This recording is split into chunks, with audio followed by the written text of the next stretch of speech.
طب ايه المشكلة لو كان رب؟ ربنا في سورة التوبة الآية 31 بيقول أعوذ بالله من الشيطان الرجيم: واتخذوا أحبارهم ورهبانهم أربابا من دون الله والمسيح ابن مريم وما أمروا إلا أن يعبدوا إلها واحدا سبحانه وتعالى عما يشركون. صدق الله العظيم. السادة الأفاضل المفسرين فسروا النص الأولاني من الآية إزاي؟ إن الناس دي اتخذت أحبارهم ورهبانهم أرباب، يعني أسياد بيطيعوهم، مش آلهة بيسجدوا ليهم. يعني لو حللوا لهم الحرام بيطيعوه، ولو حرموا لهم الحلال بيطيعوه. قال لك من دون الله والمسيح ابن مريم، قال لك المسيح هنا عائد على الواو، هنا عطف على الأحبار والرهبان.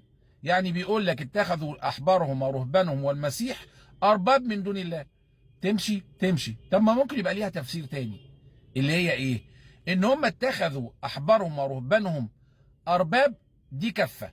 الكفه الثانيه من دون الله والمسيح ابن مريم في كفه لوحدها، بمعنى ان المسيح مع الله في نفس الكفه. هو ده شرك؟ لا طبعا.